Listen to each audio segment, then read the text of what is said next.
Good evening friends, it is always a great pleasure to interact with you all. आज की जो चर्चा का विषय है वो एक बड़ा ही महत्वपूर्ण विषय है। विषय ये है कि जीएसटी जो कानून है, जीएसटी जो नियमावली है, उसमें कुछ संशोधन हुए हैं 1 जनवरी 2021 से। और ये जो संशोधन है वो महत्वपूर्ण इसलिए है क्योंकि ये जो संशोधन है इनका कहीं ना कहीं हमारे व्यापार करने के तरीके पे जो औपचारिकताएं हमें पूरी करनी है उनको और अनुशासित तरीके से कैसे निभाया जाए उस संबंध में विशेष महत्व रखते हैं। तो आज हम दो नियम के विषय में चर्चा करेंगे। एक नियम तो है रूल 21 के विषय में चर्चा करूंगा जो रजिस्ट्रेशन कैंसिलेशन से संबंधित है। दूसरा जो रूल है जिसके बारे में हम चर्चा करेंगे वो है रूल 86B। और रूल 86B जो 1% नगद कैश भुगतान टैक्स का जो है उसके विषय में बात करता है। तो वो भी एक ऐसा महत्वपूर्ण विषय है जिससे हमारी कार्यशील पूंजी कहीं ना कहीं कुछ लोगों की, कुछ कारोबारियों की जहाँ पे टैक्स कम जमा होता है उनकी प्रभावित हो सकती है। तो पहला जो नियम है जिसके बारे में मैं चर्चा करूँगा वो है जीएसटी कानून में रजिस्ट्रेशन कैंसिलेशन के जो नियम हैं उनसे संबंधित। अभी तक जीएसटी कानून में जो रजिस्ट्रेशन कैंसिलेशन का जो मामले हैं वो 4 ऐसे मामले हैं। 31 दिसंबर तक 4 ऐसे मामले थे जिसमें पंजीयन निरस्त करने का प्रावधान हुआ करता था। ये जो ऐसे मामले थे ये ज़्यादातर जो फर्जी कारोबारी है, ये जो फर्जी पंजीयन लेके जो फर्जीवाड़ा करते हैं उन लोगों पे लागू होते थे। जैसा कि पहला एक मामला था, अगर मान लीजिए कारोबारी अस्तित्वहीन है या नॉन एग्जिस्टेंट है तो उसका रजिस्ट्रेशन कैंसिलेशन की प्रक्रिया जो विभाग है वो कर सकता था। दूसरा मामला था फर्जी इन्वॉइसेस का। अगर मान लीजिए कोई फेक इन्वॉइसेस में लिप्त है तो उस पर भी जो रजिस्ट्रेशन कैंसिलेशन के प्रावधान थे वो लागू होने थे। तीसरा जो एक था रजिस्ट्रेशन कैंसिलेशन का वो एंटी प्रॉफिटेरिंग से संबंधित था। यदि कोई एंटी प्रॉफिटेरिंग का मामला आता है और उसमें कारोबारी लिप्त पाया जाता है तो उसमें रजिस्ट्रेशन कैंसिल किया जा सकता था।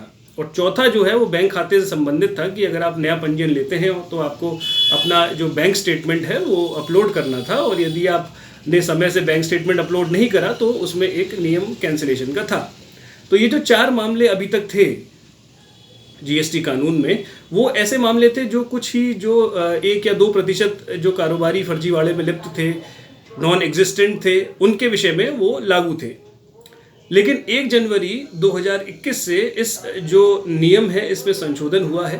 3 ऐसे मामले जोड़े गए हैं जिनमें जो है जो आपका रजिस्ट्रेशन है वो कैंसिल हो सकता है। पहला ऐसा मामला है, जो नया नियम है वो है सेक्शन 16। हम सभी जानते हैं कि जो धारा 16 है वो आईटीसी से संबंधित है। यानी आईटीसी से संबंधित होने का मतलब ये है कि जो नया नियम आया है कैंसिलेशन से संबंधित वो हर एक कारोबारी पे अब लागू होगा।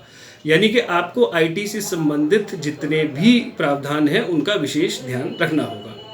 क्या है सेक्शन 16? सेक्शन 16 में जीएसटी में आईटीसी लेने की 4 शर्तें दी गई हैं। क्या हैं वो शर्तें?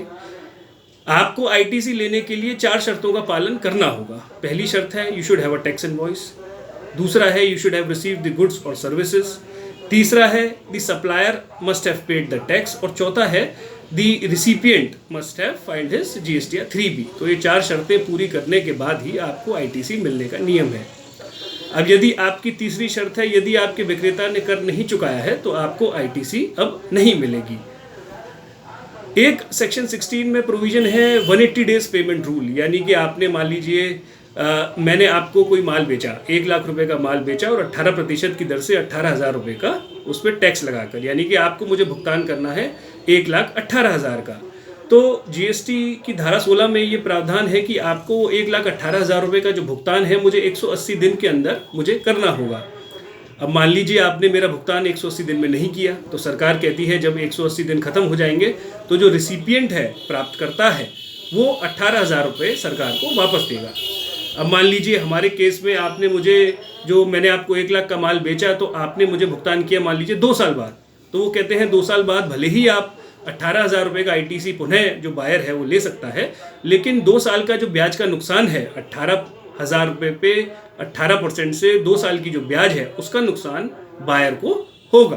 तो as a recipient, as a buyer, जो भी आप माल खरीदते हैं उसका भुगतान अब प्रयास करिए कि 180 दिन के अंदर हो जाए। मेरे पास अनेक ऐसे मामले आए हैं जिसमें 180 दिन का भुगतान नहीं हो पाता।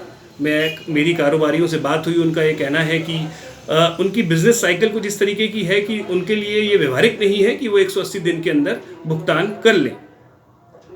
व्यवहारिकता एक तरफ है, जो जीएसटी के नियम हैं वो एक तरफ है। एज ऑन डेट नियम ये है कि आप कोई भी माल खरीदेंगे उसका जो भुगतान है वो आपको 180 डेज में पेमेंट करना है। तो मेरा सभी से ये अनुरोध है कि पहले इस नियम का जो इम्पैक्ट है वो खाली पेनल्टी तक ही सीमित था, लेकिन अब इस 180 डेज पेमेंट रूल का जो इम्पैक्ट है वो आपका रजिस्ट्रेशन कैंसिलेशन तक पे उसका इफेक्ट आएगा। यानी कि अगर बड़ा अमाउंट निकलता है और आपने भुगतान नहीं किया है और टैक्स भी सरकार को नहीं चुकाया है एक भुगतान ना करने के लिए, जो आईटीसी आपने अधिक ली है, तो आपका रजिस्ट्रेशन भी कैंसिल अब किया जा सकता है। तो इस लिहाज से ये जो 180 डेज का नियम है इसका क्रियान्वयन जो है आप अवश्य करें।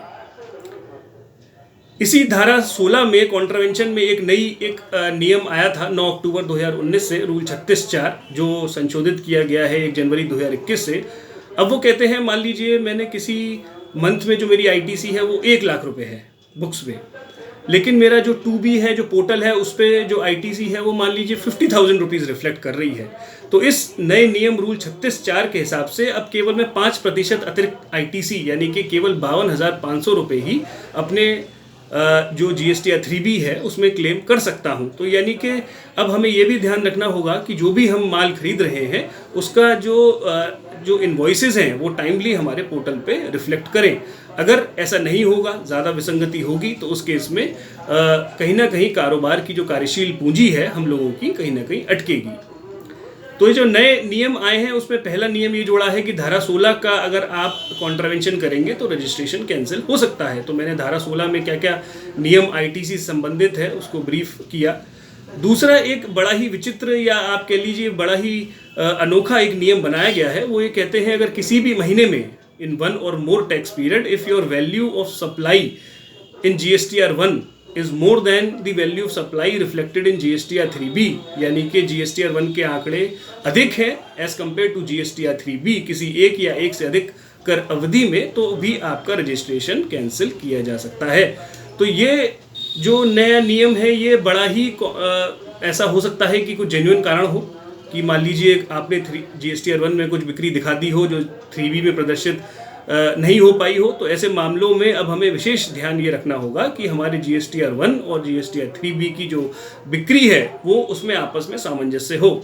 हालांकि सरकार की तरफ से ये स्पष्टीकरण दिया गया है कि कोई विशेष सिग्निफिकेंट अंतर होने पर ही रजिस्ट्रेशन कैंसिलेशन की जो प्रक्रिया है वो की जाएगी, लेकिन एज अलर्ट मैं कहूँगा कारोबारी हम लोगों को ध्यान रखना पड़ेगा कि GSTR1 और 3B के आंकड़े अब जो हैं बिक्री के उसमें अंतर ना हो।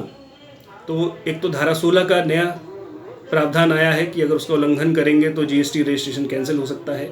दूसरा जो नियम है मैंने आपको बताया, GSTR1 के आंकड़े अगर 3B के आंकड़ों से ज़्यादा है।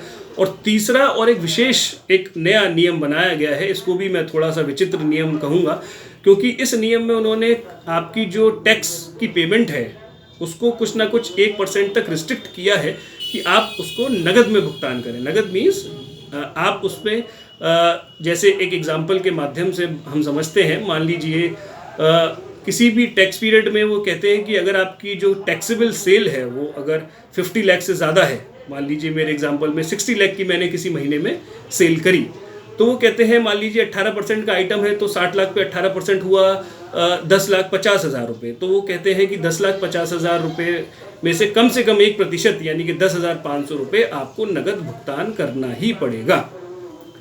तो ये एक नया नियम है जिसमें बाध्यता जो कैश में है वो करने का नियम आया है। हालांकि इसके कुछ एक्सेप्शन ये हैं कि अगर जो पार्टनर या प्रोप्राइटर या डायरेक्टर अगर पिछले 2 प्रत्येक वित्तीय वर्षों में 1-1 लाख रुपए इनकम टैक्स जमा कराता है तो वो इस नए नियम से बाहर रहेगा। लेकिन what I am trying to say is that कि ये नियम हो सकता है हमारा जो आयकर या एक्सेप्शंस जो हैं 1 लाख रुपए से नीचे हो और हम इस रूल में फॉल करते हो, तो हमें इस बात का विशेष ध्यान रखना पड़ेगा कि यदि किसी महीने में हमारी टैक्सेबल सेल 50,000 से ज़्यादा है तो हमें उस 50,000 जो भी टैक्सेबल है उस पर जो टैक्स बनता है उस टैक्स का 1%, जैसे कि हमारे वाले एग्जाम्पल में 10,50,000 का कर बना, उसका 1% 10,500 रुपये नगद सरकार को चुकाने ही पड़ेंगे।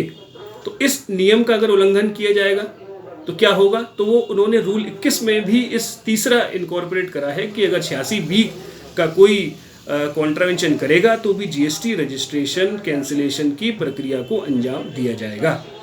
तो ये जो 3 मामले ऐसे जोड़े गए हैं रूल 21 में रजिस्ट्रेशन कैंसिलेशन से संबंधित, तो हमें अब विशेष ध्यान रखना होगा, अनुशासन के साथ कारोबार करना होगा और अधिक जो है कॉशियसनेस के साथ अपना जीएसटीआर की जो औपचारिकताएं हैं, जो फाइलिंग है, उसको करनी होंगी। तो this was all from my side today. Thank you and have a nice day. Thank you.